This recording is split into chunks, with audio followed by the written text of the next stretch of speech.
it's a tough world. Like we get pushback, we get reluctance, we get resistance, we get hostility. People are resistant to change and they're resistant to learning new things. This is something I'm learning from Will, that people are like literally afraid to have their narratives challenged. And when you spend your time doing that, however gently you try to do it, you're going to get arrows. At least me, I get arrows slung all the time, and so I need to come back to community, to people who feel it too, because then I'm empowered, not just with a plan, but with the sense that I'm not alone.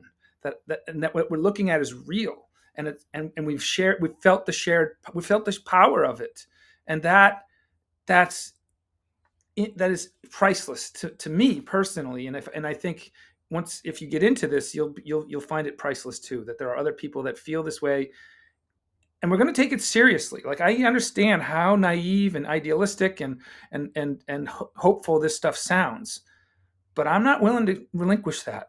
I love this world way too much to give up on us, and we are beautiful. We just have forgotten it. We've been listening to the wrong song. And this song is one of the things that I've learned when I teach big history, the story of the universe.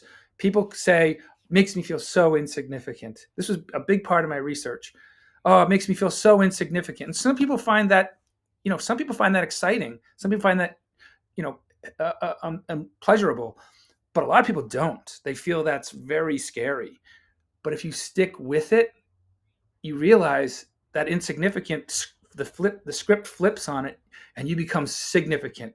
Once that creative life force starts flowing through you, and you see how you're playing a part in it, and it's yours, you retake it.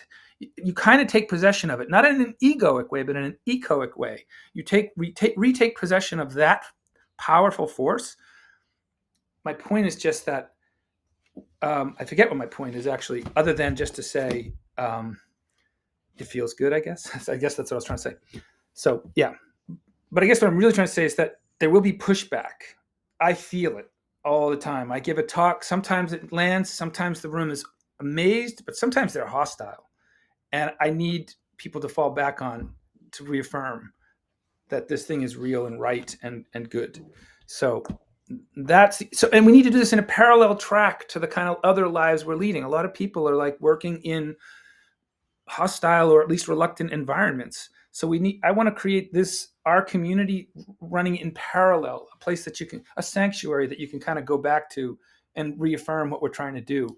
I just think that's essential. So, because I know how hard it is sometimes to talk about this stuff publicly. I see, Jacqueline, you got your mute off. Do you want to say something? Well, I was just going to say that I find my biggest roadblock and like the resistance that you're talking about. I have an amazing community here, and open-minded, and that's all really great. But to me, I feel the biggest resistance or pushback is because we don't know how to take anything but the path of least resistance. And so when you have to change your behaviors that might make things a little bit harder, or a little bit, you have to go without something. I've never found a way to be able to communicate anything in such a way that humans will say, okay, that's more important than like my wants. That's where I feel that they'll that open to the ideas, agree with the ideas, but wait, what? I have to do less of this, or I have to, do more of that. That's where I've never found a good on-ramp or an inroad. Totally get what you're saying. I know people want to talk about this, but that's such a great point. We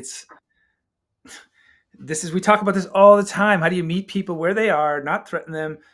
And not, this isn't about sacrifice. It's not even about compromise. It's about letting something beautiful into your life and letting yourself feel its value, feel its power.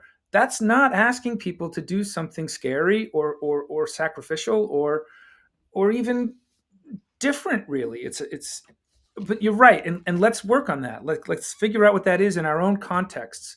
Whether we're writing or teaching or singing or creating art, it's, you've hit the nail on the head. Like, how do we do this in a way that appeases the ego without letting the ego survive un, unexpanded? Because that's what this is. This isn't about killing the ego, or even, it's really not even about diminishing the ego. It's about expanding the ego out into the relational space that's around us. That's ego expansion. And which is different from ego inflation. So it's not about saying, oh, you're right, you're great, you're doing everything perfect.